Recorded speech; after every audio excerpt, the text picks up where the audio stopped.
o nosso Deus e o nosso Salvador. Amém? Amém. Que assim seja, irmãos.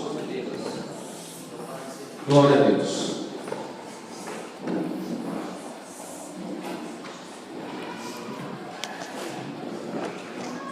Louvado seja o nome do Senhor Jesus e a sua linda e maravilhosa palavra. Irmãos, como eu estava dizendo no início, a importância de nós discernirmos salvação. Então a gente, há 2 domingos, de certa maneira, estamos falando de salvação. Falamos da parábola da grande rede, que falava acerca do nosso final, de que as coisas, na verdade, elas importam de como nós vamos terminar a nossa jornada existencial. Como é o fim da nossa história, independente dos nossos tropeços e dos nossos desacertos. O que na verdade é importante é como nós vamos chegar na rede, no final, todas as coisas. Muito obrigado. E aí no domingo passado nós falamos de um homem que se desafiou e viveu um processo lindo com Jesus. E houve uma grande ação do Espírito nele, e ele se desapegou e entendeu o significado de muitas coisas. E ganhou da parte de Jesus um sinal de que naquela casa havia entrado salvação. Olha, 2 domingos seguidos o Senhor nos fala de salvação. Porque este também mudou a partir desta ação, desta atitude, a sua filiação. De uma filiação circunstancial humana para uma filiação espiritual, pois esse também se tornou filho de Abraão. Houve uma mudança ali, espiritualmente falando, sobre a vida de Zaqueu. Eu acho que um dos, ou talvez um dos maiores investimentos que Jesus fez durante 3 anos e meio foi, na verdade, nos trazer a consciência, a necessidade de salvação. Mas que tipo de salvação?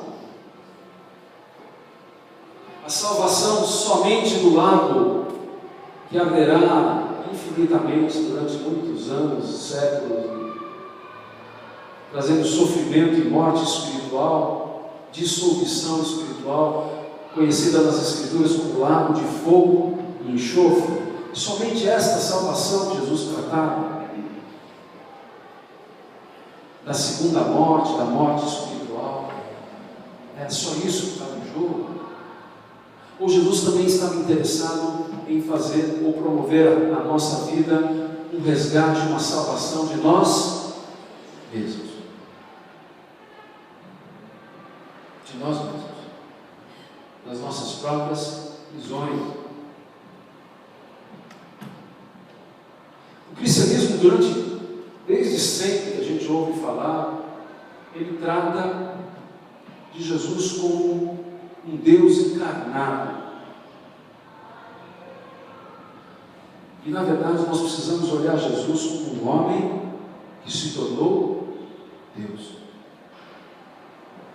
Um homem que viveu um processo de obediência e fidelidade ininterruptas, em busca de um gozo que se lhe havia proposto. Havia um gozo proposto para Jesus. Qual era esse gozo, irmãos? A sua própria realização como Filho de Deus, se tornando Deus.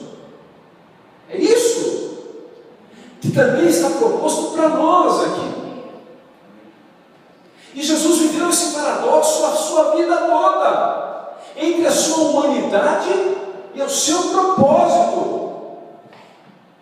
Olha, a gente vê passagens que, assim, simultaneamente tratam disso. Jesus chora pela perda de um amigo.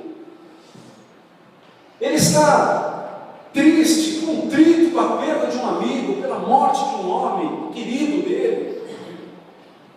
E no mesmo contexto que está acontecendo essa dor, essa consternação que Jesus vivia, ele se declara ali, olha, Maria, Marta, eu sou a ressurreição e a vida. Eu sou. Instantes depois de chorar, Jesus declara-se como o consumador. Olha, em mim vocês têm realização, vida. Eu sou a ressurreição. A possibilidade de nós termos um salto evolutivo espiritual. Jesus, depois de uma grande jornada, cansado, fadiga mesmo, cansado, extenuado, dorme no ar, cai duro, de extremo cansaço, dorme a ponto de não perceber que está à beira de um naufrágio, tamanho cansaço. E é o mesmo que em seguida, ao ser despertado, diz assim: tempestade, acalma-se, para tudo. A sucessão entre o ungido de Deus e o homem em busca da sua realização. Através de uma grande caminhada, Jesus sente sede. Natureza humana, filho do homem, como ele mesmo diz. E olha para uma mulher e diz assim: dá-me de beber, com sede. E aquela mulher se sente constrangida de servir um judeu e um homem, da qual nunca tinha trocado duas palavras, dirigido palavra no tempo. Mas ela se sente desafiada porque sente que Jesus não era qualquer homem. E Jesus, ao tomar daquela água, oferece para ela de uma outra água. E diz assim: olha, se você beber da água que eu tenho para te dar, você jamais vai ter sede, porque eu tenho palavra de água viva dentro de mim, e brotará do meu interior. Percebam como há as duas tonalidades da trajetória de Jesus. Jesus recebe carinho de uma mulher que ousa, diante de toda a religião judaica, enxugar os pés de Jesus com seus cabelos. Jesus recebe aquele amor, aquele carinho, e quando ele é trazido novo, ressurge dos mortos, a mesma mulher que chega até ele e fala: não me toque, porque eu ainda não fui glorificado. Então, no nosso processo de cristificação, irmãos, de realização como filhos de Deus, nós vamos passar por conflitos parecidos, onde aquilo que nós desejamos, na verdade, ser ou nos tornar, em combate com a natureza dentro de nós, reluta em aceitar alguns preços que essa intenção ou essa decisão irá nos trazer. Então, o texto que nós vamos ler, que nós vamos meditar, ele fala um pouco nessa linha, de uma semeadura, de um plantio, de coisas que nós idealizamos, mentalizamos, compreendemos como o ideal de Deus, e a luta para fazer isso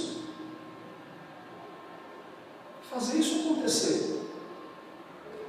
Entender muitas vezes os desígnios de Deus, os propósitos de Deus, os obstáculos que vão surgindo à medida que eu dou um passo e tenho a sensação que, olha, puxa, dessa lição, dessa etapa eu passei, agora eu vou ter um pouquinho mais de descanso pela frente, e eu me deparo com um outro desafio.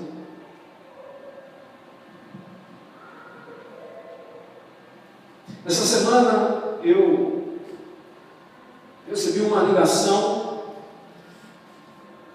inesperada. E assim, como a gente não está preparado para as coisas que são inerentes ou que são possíveis acontecer a cada momento da nossa vida, porque nós sempre idealizamos aquilo que nós gostaríamos que sempre fosse. Por que eu estou dizendo isso? Porque, para quem não sabe, eu trabalho comercialmente como representante. É assim que, fora da comunidade, eu ganho uma parte do sustento da minha casa é trazendo disso. Talvez na maior parte. Talvez não, na maior parte. Mas eu venho de uma carreira sempre longeva, eu nunca fui uma pessoa de trabalhar pouco tempo em lugares, eu permaneço, né? Então, essa instabilidade de sair e entrar em lugares, eu não vivo isso. A primeira empresa que eu trabalhei, eu fiquei, primeiro por conta própria, aí não tem como, eu fiquei 17 anos, depois que eu fui trabalhar comercialmente, passando aquele primeiro período mais agitado de aprendizado, que a gente ali está lidando com a coisa nova, mas depois que eu engrenei na carreira de vendas, são 10 anos, 11, eu saí de uma empresa que eu fiquei 7 anos porque houve uma fusão, e a situação lá que apareceu, eu precisei tomar uma decisão. E essa semana eu fui comunicado de que eu tinha que sair de um lugar que eu estou 10 anos, porque está tendo uma reestruturação lá. E eu, em consequência disso, vou me ver sem 40% praticamente daquilo que perfaz ou que totaliza o ganho da nossa casa, o funcionamento ali. E o primeiro movimento que a gente tem é reflexivo, de entristecimento e de procurar, diante da situação, uma alternativa que reverta o processo. Reverter. Não? Tem uma maneira de... Então, as primeiras 24 horas eu fiquei pensando em como isso poderia ser revertido. Ligar para fulano, que eu conheço, pode falar com o Beltrano. No dia seguinte, eu estou num compromisso profissional meu, tribulado no meu interior, ali, inquieto. Uma voz dentro de mim: eu estou nisso. Eu estou nisso. Descansa. Irmãos, o Senhor Jesus sabe, assim, o quanto a agenda dos meus compromissos profissionais requerem de tempo meu. E o quanto eu gostaria de que a balança fosse invertida, para eu dedicar menos tempo para as coisas comerciais e mais tempo para as coisas espirituais. E talvez as minhas orações estejam começando a ser atendidas de uma maneira de Deus, não minha. E fui comunicado de um desligamento de uma empresa que eu gostava de trabalhar, gosto. Está se abrindo uma nova possibilidade futura. Mas tudo que nós semeamos na nossa vida, nós estamos em busca da colheita. Então eu queria que você abrisse bem rapidamente aí o texto que nós meditamos. Está no livro do profeta Oséias, capítulo 10. Oséias está depois da Daniel.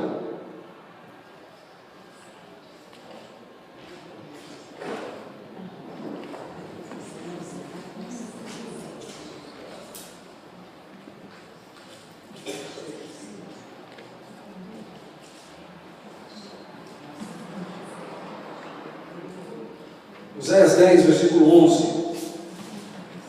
A igreja já pegou. Zaqueu, desce depressa. Foi assim que nós temos. Igreja, acha depressa. Depois de Daniel, Oséias. Glória a Deus.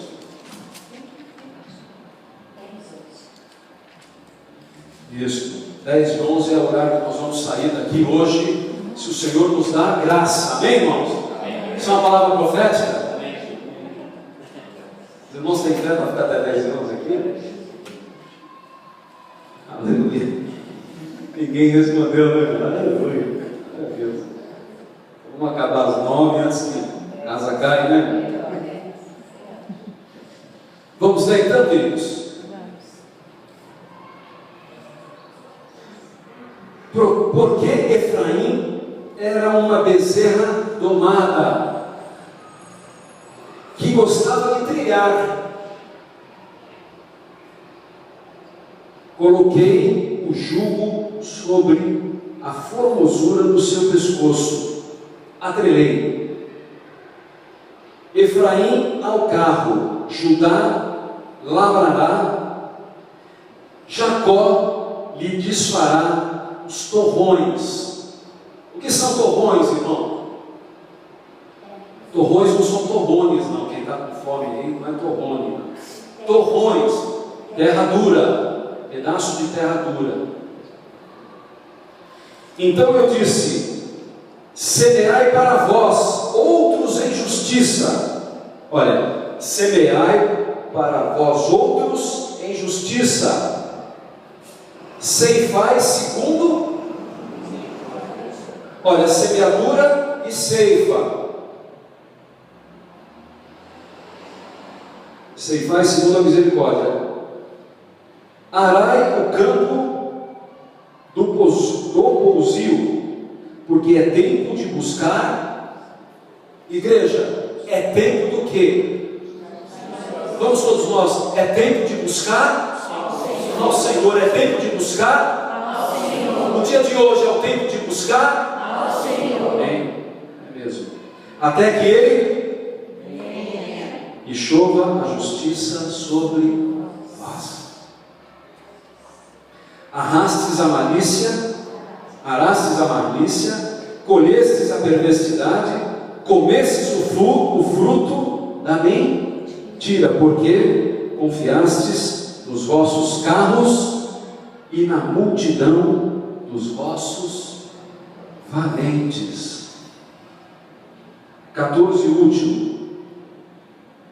Porquanto entre o teu povo se levantará tumulto de guerra, e todas as tuas fortalezas serão destruídas, como Salmão destruiu Bet-Arbel no dia da guerra. As mães ali foram despedaçadas com os seus filhos. Amém, queridos? Primeira coisa que a gente nota no texto: Deus está observando o quê? Um esfarinhamento, um desmanche da unidade do seu povo com Ele mesmo, porque o seu povo estava vivendo situações segundo os seus próprios interesses, sua própria intenção. Então há um enfraquecimento do relacionamento de Deus para com Israel. Então isso começou a fazer muita diferença. A maneira como nós até então buscamos nos relacionar com Cristo e aquilo que nós realmente fazemos nesta relação. O que de fato nos mantém próximos, nos faz com que tenhamos uma vida de um crescimento e um desenvolvimento na presença de Jesus. Uma palavra que se chama fidelidade. Então Israel deixou de ser um povo fiel. Então algumas coisas nos chamam a atenção bem rápido nesse texto para a gente meditar. Diz assim aí, ó, no 11: porque Efraim era uma bezerra domada, ou em algumas traduções que eu prefiro, treinada. Quantos tem treinado aí? Novilha treinada? Tem aí? É o mesmo sentido. O que é uma novilha treinada ou uma bezerra domada? Aquela que por sons, por um chocalho, por uma campainha, sabe a hora de caminhar, a hora de parar para beber água, a hora de se alimentar. Ela é treinada para saber os horários durante o dia, onde ela tem que fazer coisas.